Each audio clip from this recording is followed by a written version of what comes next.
Bonjour à tous, moi c'est Foxy. Vous vous en doutez, vous êtes sur ma chaîne. Comme vous le voyez, je reprends ma série de vidéos entre nous. Très cool, parce que je l'avais un petit peu délaissée, c'est vrai, mais pour le mieux. Et du coup, aujourd'hui, nous sommes en présence de Brigitte. Bonjour Brigitte. Bonjour. Brigitte, est-ce que tu peux te présenter en quelques mots? Bon, la première chose, c'est que je suis la fameuse Canadienne qui a l'accent du Québec.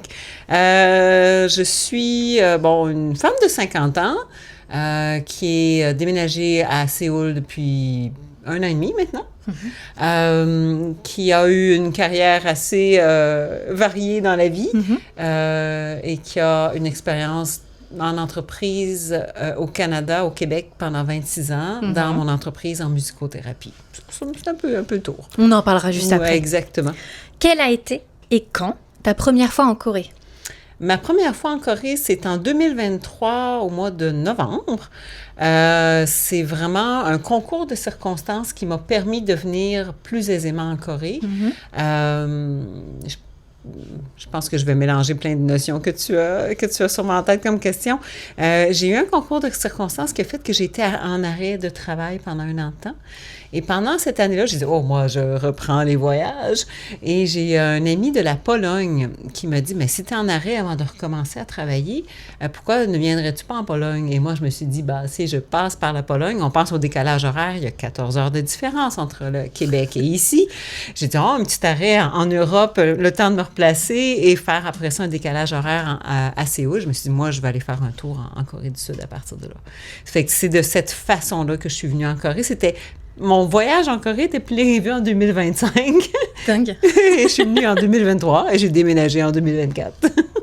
Et actuellement, sous quel visa tu es? Qu'est-ce que tu fais et sous quel visa tu es? Je suis sur le visa, ce qu'on appelle le visa D84. C'est un visa d'entreprise qui, en ce moment, je suis il existe le D81 et le D84. Le D81, c'est quand on arrive avec une grande somme d'argent. Minimalement, je pense que c'est aux alentours en canadien de 100 000 $ minimalement pour l'entreprise. Ça, c'est en dehors des frais de subsistance et tout le restant. Et pour les Français, du coup, c'est aux alentours de 60 000, 70 000 € en fonction du taux de change. Exactement. Et le D84, c'est à travers le programme Oasis que le gouvernement crée. On ne se souvient jamais c'est quoi l'acronyme de Oasis, mais c'est pas grave. Et le gouvernement crée ce programme-là pour les étrangers qui veulent créer une entreprise en Corée du Sud. C'est tout un programme avec différents cours. Et à la fin de ces cours-là, on arrive avec... il y a un système de pointage. Et le système de pointage nous permet d'aller, après, avoir accès au D84. Et le D84 fait que maintenant, mon entreprise existe, elle est enregistrée, j'ai mon numéro de taxe, je suis en mesure de faire de l'argent. Donc, c'est ça le D84. Eh bien, félicitations. Déjà. Merci. Et pour les personnes qui veulent en savoir plus sur Oasis, vous inquiétez pas, j'ai prévu de faire une vidéo dessus. Pas de problème. Pas d'inquiétude. Alors, du coup, peux-tu nous dire ce que tu faisais avant de venir en Corée et d'où t'es venue cette envie, du coup, d'entreprendre et d'entreprendre en Corée? Comme j'ai mentionné, j'ai été musicothérapeute, je dirais la majeure partie de ma vie, mais étant un métier qui n'était pas très connu quand j'ai quand même eu mon diplôme en 1997, ça vous donne une idée. À ce moment-là, c'était un métier qui n'était pas très installé encore au Québec. Ça avait seulement 10 ans d'ancienneté. Donc, j'ai été à mon compte pendant 26 ans, mais j'ai eu aussi à faire toutes sortes de petits emplois ici et là qui m'a permis d'aller chercher une expertise. J'ai quand même été directrice générale de plusieurs organismes à but non lucratif. J'ai travaillé beaucoup, évidemment, dans le domaine de la culture, c'est sûr, beaucoup la musique, évidemment, mais j'ai aussi touché au monde de l'environnement, j'ai touché au monde municipal, j'ai touché au monde de la santé, au monde scolaire. Fait que donc, c'est comme en bon québécois, un overall de tout ce que j'ai fait. Très, très Par contre, j'avais toujours eu un rêve de créer tu sais, quand j'ai fait de la musicothérapie, c'était vraiment de la musicothérapie, ce que j'appelle pur et dur, dans le sens qu'il y a un processus thérapeutique, le même titre qu'on travaillerait avec un psychologue ou avec un ergothérapeute. Il y a tout un processus à tenir. Moi, j'avais vraiment l'envie de créer un endroit juste pour créer et avoir du plaisir. Ça a toujours été mon rêve depuis, je pense, au-delà de 15-20 ans, facilement. Mais pourquoi la Corée du Sud? Ça, c'est vraiment la question. Pourquoi monter une entreprise en Corée du Sud? Exactement. En fait, la raison, elle est un peu bizarre. Surtout que je suis une personne qui est relativement cartésienne. Quand je suis venue en 2023, quand j'ai fait mon voyage ici, j'ai été ici seulement 12 jours, mais j'ai tellement eu la sensation d'être chez moi. Je sais qu'il y a plusieurs personnes qui viennent vivre en Corée du Sud et qui ont cette sensation-là. J'allais en parler. Ouais, c'est ouais. assez dingue. Beaucoup, enfin la majorité des personnes que je rencontre, que ce soit pour des petits voyages ou d'immigration en Corée du Sud, ont vraiment ce sentiment de se sentir chez soi. Exactement. Je parlais zéro coréen, là, on s'entend, là, vraiment, mais une sensation très, très forte de « OK, je suis chez moi ». Oh, attention, quand on dit ça, il y a aucun aspect colonisateur. Non, pas du tout. Non, c'est vraiment... c'est une vraiment, sensation qui est même pas réfléchie. Puis tu fais, mon Dieu, je suis non confortable. C'est à l'intérieur de nous. Je suis non bien confortable, je me sens donc bien dans cette ville-là. Et on s'entend, il faut quand même avoir l'information que moi, j'ai toujours demeuré en montagne et en forêt. Moi, j'ai toujours évité la ville. J'ai demeuré à Montréal 1 an. C'était suffisant pour dire, moi, je ressors de là, je veux rien savoir. Et je demeure à Séoul, en plein milieu d'une ville. Et... je suis toujours quand même bien. Il n'y a vraiment pas de souci par rapport à ça. Donc, ça a été, je suis bien. Et j'ai eu la sensation qu'il fallait que je vienne faire quelque chose ici. Et par la suite, j'ai comme compris avec les données sur la santé mentale en Corée du Sud qu'il y avait vraiment... Gros sujet. Oui, qu'il y avait vraiment un besoin énorme ici. Et après avoir vécu... ça fait pas si longtemps que ça, là, ça fait 1 an et demi. Mais après avoir vécu cet an et demi-là, et c'est pas la même chose visiter, puis ça, il faut le mentionner, c'est pas la même chose visiter la Corée et vivre en Corée. C'est vraiment pas la même chose. Et moi, je parle pas tellement coréen, je continue de l'étudier, mais je pense aussi, par exemple, à toi ou d'autres personnes que je connais qui ont des personnes avec qui... soit qui sont en relation, soit qui sont beaucoup avec des amis coréens, qui vivent davantage que moi la vie coréenne. Parce que moi, je la vis dans une certaine mesure, mais je suis chanceuse, j'ai beaucoup de Coréens qui me parlent en anglais. Mais ça reste que, même en étant pas tellement impliquée, oh mon Dieu, que je la vois, la problématique de santé mentale ici. Et c'est vraiment tout un mode de vie qui est vraiment quelque chose. Donc, je suis venue créer ce petit... cette petite folie, ce rêve-là, de retourner à jouer, s'amuser, faire rien de productif, mais d'avoir du plaisir pour pouvoir retourner vraiment un équilibre de santé mentale. Et parlons santé mentale. Est-ce que tu penses que le sujet est vraiment pris en compte par le système de santé coréen ou pas? Non. J'avais la réponse, mais... Non, c'est assez clair. Pour avoir été... Je ne sais pas comment ça se passe en France, mais je sais qu'au Québec, nous, on a des organismes communautaires qui sont reliés au système de la santé. C'est pas parfait. On ne peut pas dire que c'est parfait, mais pour avoir connu tout ce qui existe au Québec, puis de voir comment c'est traité par le gouvernement ici, c'est clair qu'ici, on fait des choses pour que ça paraisse bien. Mais dans la mise en action réelle, je pense qu'il y a des gens qui font des efforts, je suis totalement d'accord avec ça, mais c'est tellement gros. C'est pas... quand je dis que c'est gros, c'est pas juste de dire « Ah, j'ai un diagnostic de dépression, j'ai un diagnostic de trouble de l'anxiété ». C'est un système complet de vie qu'ils ont ici qui a un impact sur leur façon de vivre. Et ça, c'est majeur. Et ça, de dire « On va changer ça », ouf! Mais en même temps, je crois que, tu sais, la réaction, je ne sais pas si tes auditeurs le savent, mais de plus en plus, on entend parler des jeunes couples qui ne veulent pas avoir d'enfants ou des gens qui veulent être davantage... c'est une réalité, il y a de plus en plus de Coréens qui ont envie d'être avec des étrangers ou aller vivre à l'étranger, Ouais, parce qu'ils ne sont plus d'accord avec cette façon-là de vivre, de toutes ces croyances-là, de toutes ces attitudes-là. Là, on parle vraiment vous avez sûrement vu dans les dramas, la notion du bullying à l'école. Moi, je me rappelle, quand j'écoutais, je me disais, c'est exagéré. Eux, non, pas tellement. Quand on voit également dans les compagnies, on se fait dire, tu sais, dans les dramas, des fois, c'est exagéré, mais ce n'est pas tant que ça aussi. C'est ça qui arrive, c'est que... Et de voir aussi, des fois, de la violence conjugale, c'est une réalité ici aussi.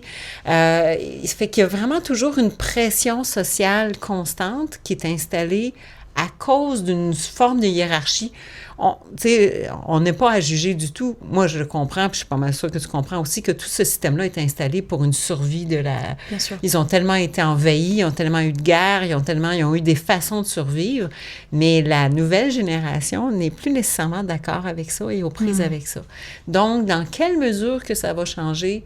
Oui et non, ça va prendre une certaine lenteur, mais en ce moment, je dirais que si on regarde, on est dans un mouvement de société en ce moment. Mais est-ce que tu penses réellement qu'il va y avoir une évolution positive et intégrée dans la société et le système de santé? Parce que c'est ça aussi la problématique, c'est que même si la société évolue sur ces sujets-là, parce que ils s'ouvrent de plus en plus sur les systèmes étrangers, etc. Exact. Si le système de santé, lui, ne prend pas en compte, il y aura quand même une problématique. Tu vois, pour ceux qui sont déjà venus en Corée et ceux qui, du coup, je le dis pour ceux qui ne sont pas encore venus ou qui ne pourront peut-être pas venir, vous pouvez voir quand même beaucoup de personnes dans la rue qui sont atteintes d'handicap, que ce soit physique ou d'handicap mentaux. Oui, de santé mentale. Vraiment, on les voit.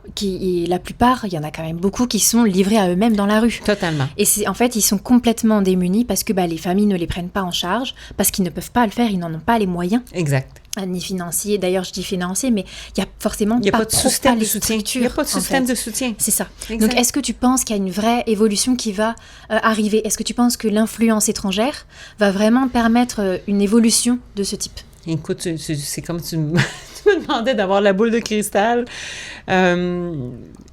Sincèrement, je ne sais pas. Par contre, je pense que si... moi, je peux dire, j'ai toujours mentionné que je pense que notre rôle en tant qu'étranger ici, c'est d'emmener des visions différentes.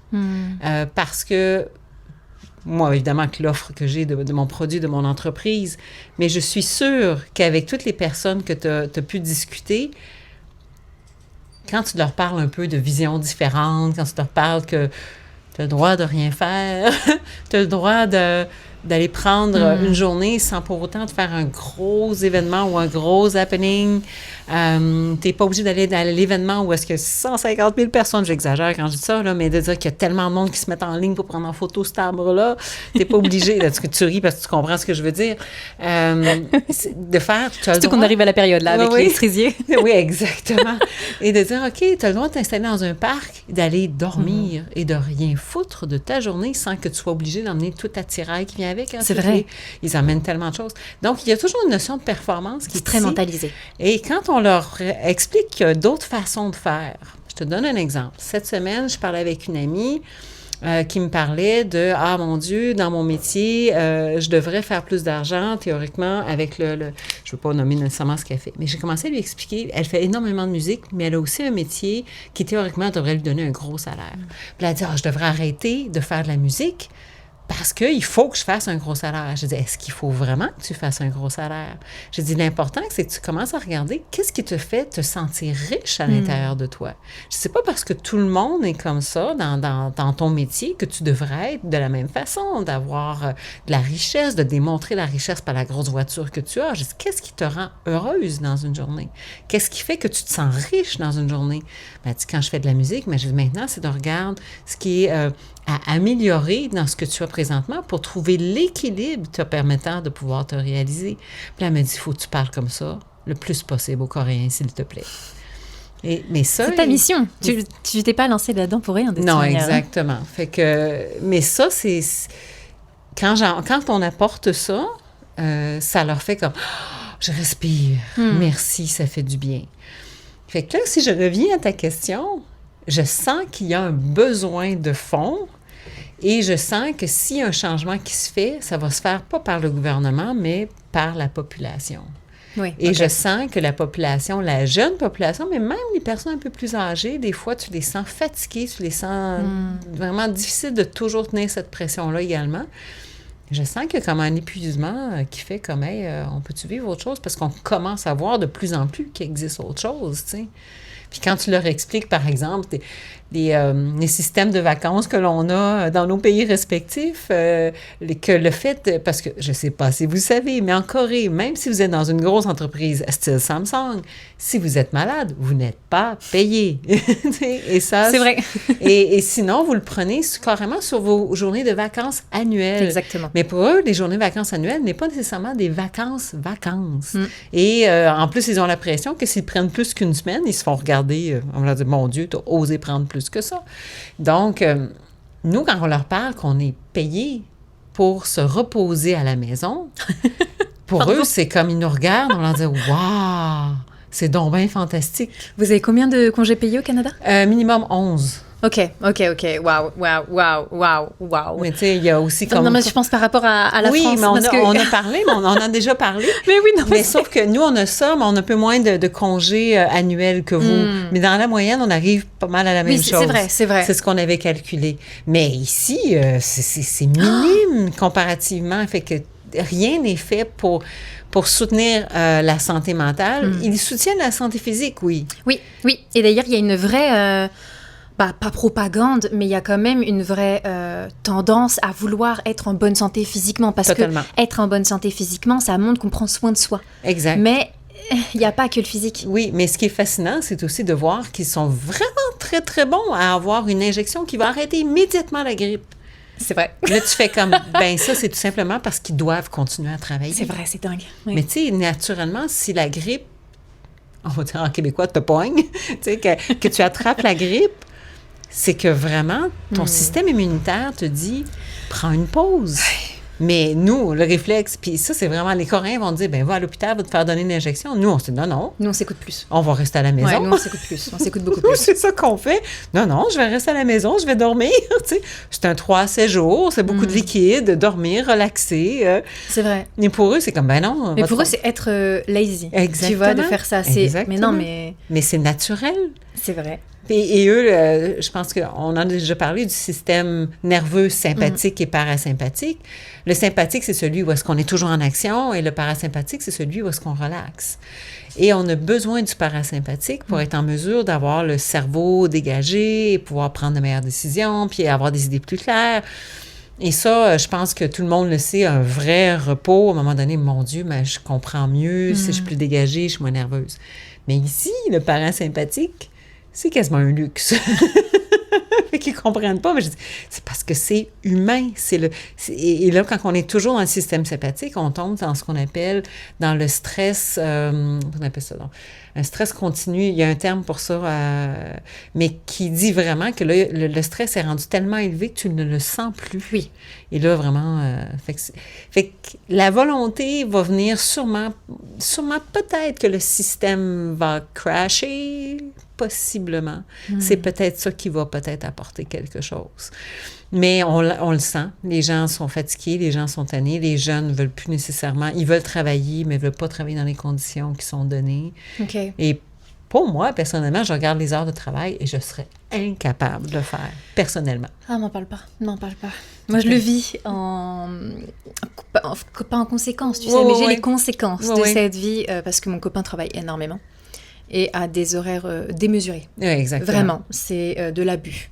Pour moi, il y a quand même beaucoup d'abus. On a beaucoup discuté, mais c'est pas le sujet. Et sincèrement, c'est épuisant. Mais même ne serait-ce que pour les autres parties, les autres membres de la famille, tout ce qui entoure. Exactement. C'est épuisant. Mais du coup, parce que toi, je sais que tu es une personne quand même très occupée avec actuellement. Est-ce que tu pourrais nous donner un visu de ta journée type en Corée du Sud? Dans la question que tu avais posée, tu avais demandé la vie... En tant qu'entrepreneur. On va dire en tant qu'entrepreneur en démarrage. Oui, non, mais c'est pareil. Pour moi, tu es entrepreneur. Que tu sois en démarrage ou pas, tu es quand même en train de créer ton entreprise. Oui, parce que j'ai quand même aussi la réalité de savoir ce que c'est. Bien sûr. Présentement, depuis 3 semaines, un mois. Je me bats avec le système de la taxe ici en Corée du Sud. J'ai été en affaires, je sais ce que c'est dans le sens que, oui, il y a toujours un système de où est-ce qu'il faut faire ses taxes, ses impôts. C'est certain qu'il y a toute la notion de gestion des factures, du service à la clientèle. On connaît tout ça. Et ça va rester dans n'importe quel pays. Ça, c'est sûr. Oui, bien sûr. Mais ça reste que... quand on rentre dans un autre pays, il y a des règles qui ne s'appliquaient pas à nous dans notre pays. Et là, vous entendez possiblement la voiture, comme tu dirais, bienvenue en Corée. Je me retrouve dans la situation que moi, parlant pas totalement le coréen, je me retrouve beaucoup à faire de capture d'écran, de traduction. Il y a cet aspect-là qui est réel et de pouvoir écrire aussi à ma comptable. Ça, c'est un aspect. Mais il y a un autre aspect qui est très réel d'être un étranger en Corée du Sud. Non. Et il faut juste que... Et c'est vraiment quelque chose. Moi, ils font que ça à partir de notre passeport. Au Québec, au Canada, on commence toujours par notre nom de famille. Mm-hmm. Fait que moi, partout ici en Corée, je m'appelle Vincent Brigitte et non pas Brigitte Vincent. Oui. Et tout dépendant où est-ce que de la façon que ton nom a été rentré dans un système, ça a un impact sur l'autre système et sur l'autre système. Là, par exemple, j'ai mon compte de taxes, j'ai accès à mon compte de taxes professionnel, mais je suis incapable de faire mon personnel. Et ça fait pas de sens. Et là, on me dit, bien, vérifie comment ton nom a été écrit à ta banque. Vérifie comment ton nom a été écrit à ta ligne de cellulaire, ton fournisseur de cellulaire. Regarde comment est-ce que ton nom a été écrit sur ton document d'incorporation. Ils sont tous pareils, c'est correct, Megan. Il n'y a aucun souci. Donc, ils sont tous pareils. Mais là, il y a un bug à quelque part et on ne sait pas quoi. Et quand je dis « on », c'est que j'ai une amie qui m'aide énormément, puis à chaque fois, elle essaye. Mais heureusement. Heureusement. Et là, je suis rendue encore à l'étape qu'il faut encore que je retourne au bureau, encore faire régler la situation. Et ça, c'est très réel en Corée du Sud. Ouais. Et je pense que même quelqu'un qui parle coréen, des fois, les systèmes, et puis c'est vraiment nous, je viens de le trouver, c'est qu'est-ce qui était, c'est correct. Nous, on est habitués, excuse-moi, je vais très, très vite dans ma tête. Nous, on est habitués que, par exemple, au Québec, les systèmes Internet sont quand même corrects, mais je pourrais dire ça, ils sont pas top, mais sont pas mal tous dans la même moyenne. Ici, il y a des endroits, des fois, que c'est « wow », puis d'autres fois, c'est « mon Dieu » que c'est en retard. C'est incroyable. C'est vraiment... Parfois, on est confronté à l'administration pure et dure, parce que... Oui. Et je sais de quoi je parle en tant que Française, croyez-moi. Notre administration est déjà... quelque chose, énorme, horrible. Mais ici, il y a certains... Autant tout est dans le pali-pali, donc ça va très vite. Quand tout peut aller vite, tout va très vite. Pour les étrangers, c'est quand même différent. Oui. Il y a quand même des murs auxquels on est confronté. Totalement. C'est ingérable. Totalement. Par exemple, notre compte de banque personnelle, nous avons un plafond que même si nous voulons le dépasser, c'est impossible. C'est impossible d'avoir une carte de crédit. Par contre, la carte de débit ici fonctionne comme une carte de crédit, mais si je veux avoir une carte de crédit pour aller, par exemple, voyager à l'étranger, j'ai quand même une Canadienne, mais disons que je voulais le faire avec celle de mon compte de Corée, je peux pas avoir ça, c'est impossible. C'est vrai. C'est impossible de faire un prêt. Et oui, c'est ça. Ça, c'est vraiment fascinant parce que tu dis, OK, moi, je crée une entreprise ici en Corée du Sud. J'ai quand même une bonne mise de fonds. J'ai la possibilité de vous montrer que je suis en mesure de vous rembourser. Mais même ça, ils nous disent non, pas de prêt. Mais là, c'est parce que comment est-ce que je fais mon fonds de roulement de ma première année, moi?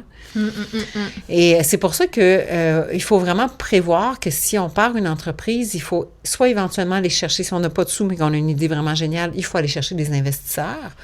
Mais sinon, il faut vraiment avoir quelque chose qui nous permet de soutenir tout ça. Et pourtant, la Corée du Sud, c'est un pays où est-ce que le prêt est très facile auprès des Coréens. Mais auprès des étrangers, c'est hyper complexe. Par contre, si vous devenez marié, tout ça se place. Ah, le mariage. Oui, fait qu'il y a toutes sortes de... Il y a toutes sortes... On réalise qu'il y a vraiment des limites qui sont données aux étrangers, mais que si on répond à leurs besoins, et leurs besoins actuels, c'est de vraiment avoir plus de taux de natalité puis d'avoir plus de mariage, mais si on répond à ça, ce ne sera pas mon cas, ça crée vraiment une ouverture qui se fait. Et là, je parle d'une amie qui vient de se marier puis qui est ici depuis 12 ans en Corée, qui a son entreprise en Corée, puis elle dit, Brigitte a dit, je viens de me marier, j'ai même pas encore fait le F6, mais elle est mariée, il y a plein de portes qui s'ouvrent en ce moment. C'est dingue. Oui, oui, oui. Fait que c'est vraiment fascinant de ce point de vue-là, de tout ça. Autant je trouve ça bien, autant malheureusement ça amène à des dérives de mariage, mais ça c'est un autre sujet. C'est un autre sujet, mais c'est réel. C'est vraiment monstrueux. réel, exactement. Là, je me rends compte, est-ce que j'ai répondu à ta question? Parce que moi, je pars. Ta journée, qu'est-ce que tu fais de ta journée? Oui, OK, une journée type. Bon, maintenant, une journée type, ces temps-ci, moi, j'ai fait 1 an d'études en coréen. Souvent, le visa D4 pour venir étudier, c'est le plus facile à rentrer parce que il faut avoir au minimum... notre baccalauréat n'est pas le même que vous, mais il faut avoir un diplôme universitaire. Ouais, exact. Et à partir de ce moment-là, indépendamment de votre âge, indépendamment de votre situation financière, ça prend un minimum, c'est un visa qui est le plus facile pour rentrer. Et c'est une réalité, le coréen, c'est très, très présent. Donc, j'ai fait 1 an. Et j'ai réussi à changer, à commencer le programme Oasis et tout et tout. Donc, mon quotidien consiste en... Maintenant, je prends des cours privés de coréen. Fait que je fais toujours au moins 1 heure de coréen par jour. Et après ça, je me retrouve à régler plein de situations par courriel. Et là, quand je parle en ce moment, c'est vraiment des situations d'avocats, des situations de comptable. J'ai eu à créer tout mon site web. Il faut tout penser à tous les aspects. Tu sais, créer un site web, c'est parfait, mais maintenant, je suis en Corée du Sud. Comment je me fais payer en Corée du Sud? Comment les gens... moi, je pourrais dire ça, achètent les produits en Corée du Sud. Il fait que toutes ces choses-là à réfléchir. Il y a aussi après, moi, je suis vraiment dans une situation que, maintenant, quel programme que je crée, comment je fais la promotion de ça. Puis, il y a aussi la possibilité tout d'un coup, on voit passer la possibilité d'avoir une subvention. Il faut faire... Fait que je suis constamment en train de développer, en train de régler des problèmes. Et à travers tout ça, je fais de la musique. Fait que je dois pratiquer également ma musique dans tout ça. Fait que les journées sont assez remplies. Et un autre aspect qui est tout simple, mais qui n'est pas nécessairement relié à la Corée du Sud. Oui et non. Moi, j'ai des allergies alimentaires et je suis allergique au gluten et au lait. Et c'est très difficile de manger en Corée du Sud. Toi, tu es végane. Mais donc, moi, je cuisine en plus à tous les jours. Salut, beauté. Donc, il faut que je me retrouve à... Des fois, c'est comme, OK, il faut que je fasse de la nourriture pour les 2 prochaines journées. Ça me prend un temps. C'est ça. Fait que ça ressemble mes journées. Ça, c'est la partie de l'aspect social. Là, actuellement, tu te vois rester définitivement en Corée ou est-ce que tu pourrais reprendre ta vie québécoise? Je ne resterai pas définitivement en Corée. Ça, c'est clair. Ça, c'est clair. Pourquoi? Parce que je suis vieillissante. Okay. Et je ne me vois pas, à moins d'être vraiment multimillionnaire, demeurer ici parce que je n'ai pas de famille directe ici. Là. Fait que là, qui peut prendre soin? Donc, tu retournerais au Québec? Possiblement, peut-être juste au Canada aussi. OK, d'accord. Oui, c'est parce que c'est certain que je demeure canadienne. Donc, puis je suis totalement bilingue. Fait que moi, le français, je suis francophone, mais l'anglais est hyper facile pour moi. Des fois, j'oublie même de parler en français. Donc, je me vois pas pour cette raison-là, parce que je suis vieillissante.